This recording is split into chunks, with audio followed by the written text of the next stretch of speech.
प्यारे बच्चों नमस्कार। कल हम लोग देखे थे बहुपद में प्रश्नावली 2 का एक नंबर सवाल देखे थे। आज 2 नंबर सवाल बनाएंगे, इसका शून्यक ज्ञात करेंगे। एक का दूसरा भाग है 4s² माइनस 4s प्लस 1, इसका शून्यक हम लोग ज्ञात करेंगे। तो कल की तरह ही देखेंगे, AC करेंगे। A मीन्स यहाँ 4 गुना C 1 तो 4 होगा। अगर s² इसमें गुना कर देते हैं तो 4s² होगा। अब बीच वाले को ऐसे 2 भाग में बांटेंगे कि जोड़ घटा करने से 4 माइनस 4s ही रहेगा। यदि गुना हम लोग करते हैं तो ये पूरा जाएगा कितना, 4s² के बराबर। चलिए, तो इसको 4 का अगर खंड तोड़ते हैं तो 2 से 2 दूना 4 तो डायरेक्ट है इसमें। तो इसको हम लोग लिख लेते हैं या 4s², इसको हल में लिखिएगा 4s² minus 2s minus 2s। ठीक है, तो माइनस 2s जोड़ेंगे तो माइनस 4s होगा। अगर गुना करते हैं तो माइनस माइनस प्लस 2s गुना 2s 4s² हो जाता है प्लस 1। अब देखिए जोड़ा लग गया, 2 जोड़ा, 1 जोड़ा, 1 जोड़ा। अब इनमें से क्या कॉमन आएगा? 1 जोड़ा में, पहला जोड़ा में से तो पहला में 2 है, इनमें भी 2 से कटेगा ये तो 2 है, तो 2 ले लेते हैं। s दोनों में है तो s कॉमन ले लेते हैं, तो यहाँ क्या बचेगा 2s, 2 निकालिए तो 2s, अब माइनस यहाँ 2s था, 2s निकाली लिए तो 1 बचेगा। अब यहाँ पर देखिए, यहाँ इनमें देखिए 2s है, यहाँ 1 है, कुछ भी इसमें ऐसा नहीं है जो कॉमन है।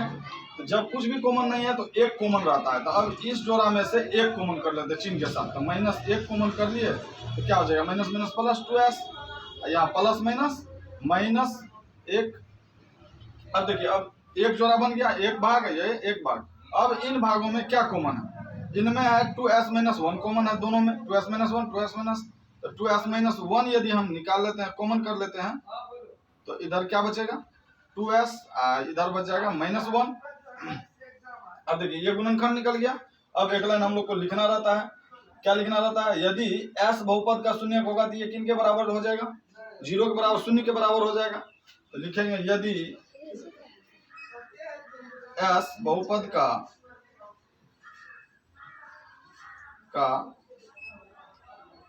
शून्यक होगा तब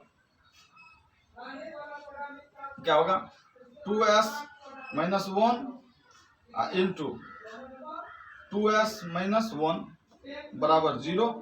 अब देखिए यहाँ से 1 भाग को रख लेते हैं, तो 2s माइनस 1 बराबर हो जाएगा 0, तो 2s बराबर हो जाएगा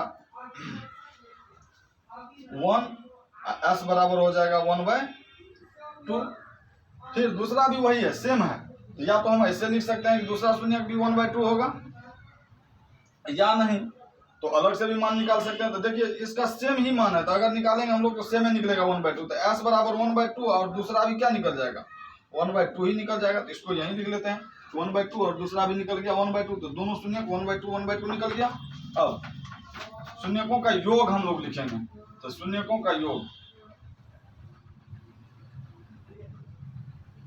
शून्यकों का योग क्या होगा? शून्यकों का योग, तो दोनों शून्यक को जोड़िए आप। पहला शून्यक है 1/2, दूसरा शून्यक है 1/2, तो दोनों को जोड़ते हैं तो 1/2 प्लस 1/2, तो कितना होगा? लघुत्तम कर लेते हैं तो कितना होगा 2 और 2 का लघुत्तम 2, 1 मतलब कटेगा तो 1 ऊपर वाला से गुना होगा 1, प्लस 2 से 1 मतलब कटेगा, फिर 1 ऊपर वाला से गुना होगा तो 1, तो बराबर ये कितना हो जाएगा 2/2 मतलब 1। ये निकल गया शून्यकों का योग 1। अब शून्यकों का गुणनफल निकाल लेते हैं। शून्यकों का गुणनफल, शून्यकों का गुणनफल क्या हो जाएगा? दोनों शून्यक को गुणा कर देंगे, 1/2 गुना 1/2 तो बराबर हो जाएगा आपका 1 ऊपर वाला से नीचे वाले से 1 गुना 1 1, अब बटे 2 दूना 4, तो शून्यकों का गुणनफल निकल गया 1/4। अब जांच करते हैं हम लोग, तो जांच में क्या करें हम लोग? जांच में शून्यकों का योग को पहला शून्यक को अल्फा, दूसरा शून्यक को बीटा कहते हैं, तो क्या होगा अल्फा प्लस बीटा। यही चीज हम लिखे हैं, शून्यकों का योग ही लिखे अल्फा प्लस बीटा बराबर क्या होता है -b/a माइनस b/a, तो माइनस b। अब इस समीकरण से ही डायरेक्ट बहुपद से ही डायरेक्ट लगे। देखिए माइनस का चिन्ह आपका था पहले से, तो माइनस का चिन्ह आप पहले से दे दिए, अब बी का मान है कितना, बी का मान -4 है तो -4, बट ए का मान कितना है, ए का मान है 4। तो अब देखिए तो माइनस माइनस प्लस 4 अब बट्टे 4, 4 से 4 कट गया, एक मतलब क्या हो गया 1। तो हम लोग का शून्यकों का योग यहाँ भी 1 निकला था, यहाँ भी 1 निकला था, बराबर है। अब शून्यकों का गुणनफल alpha into beta, alpha into beta बराबर होता है सी बटा ए। सी कितना है यहाँ पर, सी 1 बटा ए कितना 4, 1 बटा 4। देखिए तो शून्यों का गुणनफल किए थे तो 1 बटा 4 निकला था, 1 बटा 4 निकला, बराबर है। इसका मतलब ये सवाल हम लोग का ठीक बना, यही हो गया आपका आंसर। ठीक है, अगला भाग देखते हैं अगला पार्ट में।